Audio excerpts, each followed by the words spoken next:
Medidas para ahorrar la energía.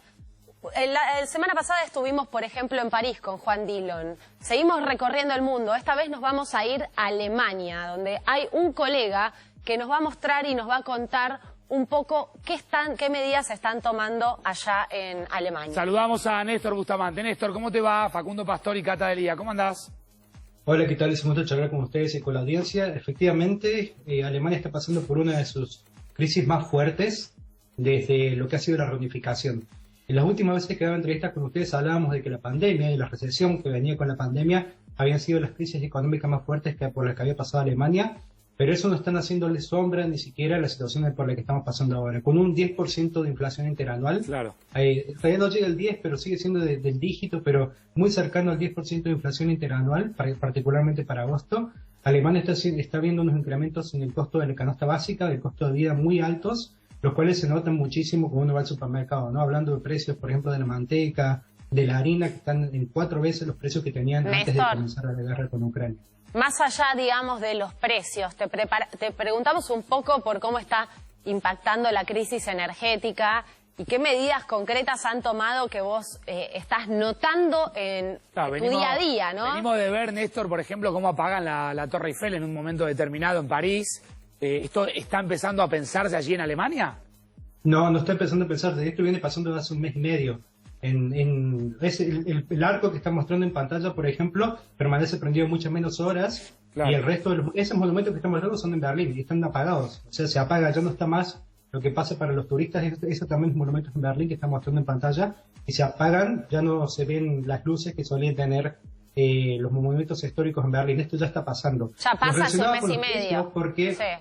Y con el respecto, sí, por ejemplo, a los aires acondicionados, te pregunto por esas temperaturas extremas de calor, ¿cómo las han vivido con esta crisis energética en Alemania? Ese es un problema que Alemania no tiene, no existe el aire acondicionado en Alemania.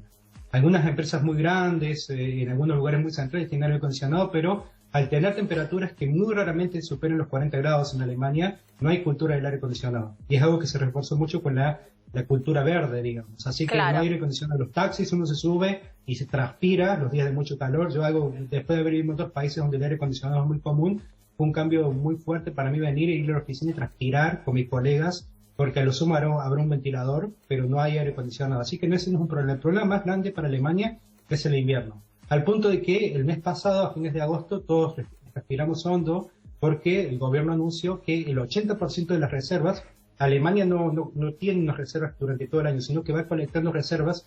El 80% de las reservas de gas natural, pese a que Nord Stream 1, Rusia ha cortado el aprovisionamiento de gas a través de Nord Stream 1, sí, a través del mar Báltico, estaban alcanzando las expectaticas para octubre, incluso antes de llegar a septiembre. Lo que preocupa un poco ahora es que Olaf Scholz, el canciller alemán, el que estuvo el vicecanciller de Merkel durante 4 años, empieza un viaje este sábado por Medio Oriente, va a visitar Arabia Saudita, va a visitar Qatar y va a visitar Emiratos Árabes Unidos para cerrar acuerdos que empezaron apenas comenzó la guerra el 24 de febrero de este año entre Rusia y Ucrania. Estos acuerdos son para tratar de firmar precisamente convenios para comprar gas natural licuado de estos países del Medio Oriente. Ajá. Y traerlos a Alemania antes de que comience el invierno.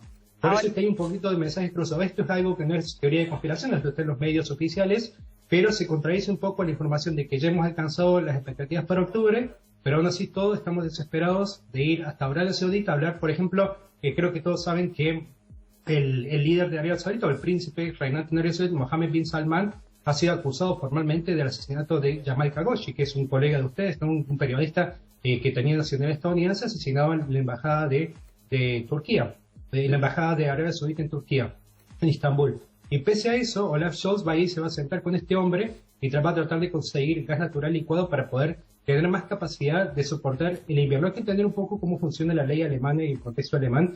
Nosotros no nos podemos racionar el gas. Nosotros, como personas de a pie, los hogares, pues en base a la ley alemana nos pueden decir, ustedes tienen menos gas a la mañana, a la tarde, a la noche. Eso no puede pasar. Así que el mayor impacto sucedería en la industria. Y eso es lo que más aterra a lo que es Alemania en general. Porque recordemos, Alemania viene de la recesión, no es ni siquiera recesión, pero de crisis post-pandemia, tratando de sacar adelante, de lograr tener superávit después de estar en déficit, después de casi 3 décadas. Y viene a pegarle justo a la industria, ¿no? Porque si hay razonamiento, si llega a haber falta de aprovisionamiento de gas, los únicos que pueden sufrir daños son el derecho, y eso ya viene sucediendo. En particular, la empresa más grande de fabricación de papel higiénico, ese es otro punto, ¿no? Relacionado con los precios. El gas, el papel higiénico, al haber racionamiento de gas, es más caro de producirlo. Al punto que ahora, cuando uno va al supermercado, es muy difícil conseguir papel higiénico. Lo que hace mucha gente es acumular, no lo hacemos nosotros, pero muchos vecinos alemanes lo hacen, y al punto que uno va al supermercado y no tiene papel higiénico.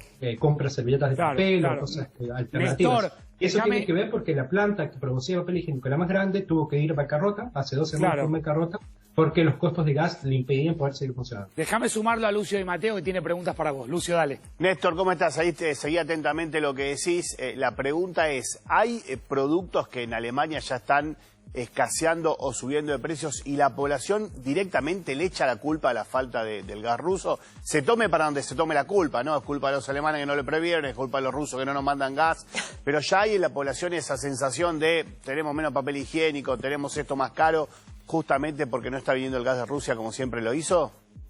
No, la población alemana es muy distinta a lo que podemos ver acá nomás en los Países Bajos, a lo que podemos ver en el Reino Unido.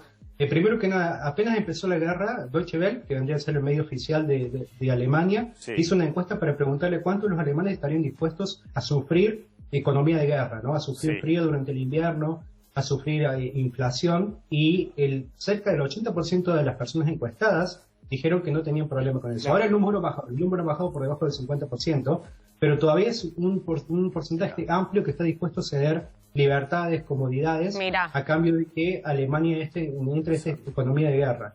Que ese es otro punto, ¿no? Porque mucha gente dice, si tenemos suficiente gas para sobrevivir el invierno, ¿para qué va Olaf Scholz a tratar de rogar por gas? Estas negociaciones vienen desde hace muchos meses, ¿no? Y tanto Qatar como Arabia Saudita como los Emiratos Árabes Unidos se han puesto firmes porque dicen, si hay tanta demanda, te voy a cobrar un precio bueno, pero tampoco Alemania quiere pagar de más por ese gas. Al punto que mucha gente está especulando que esa economía o ese extra de gas que requiere Olaf no es para sobrevivir el invierno, sino para prepararse también para seguir soportando Ucrania, porque la industria no es solamente para producir bienes para que sobrevivamos en Alemania, sino que también la industria fomenta y sustenta la guerra. Néstor, o sea que si es necesario... Te agradecemos muchísimo toda la información y el panorama tan completo que nos has hecho sobre lo que está pasando con la crisis energética en Alemania. Muchísimas gracias. Muchas gracias a ustedes, que estén bien.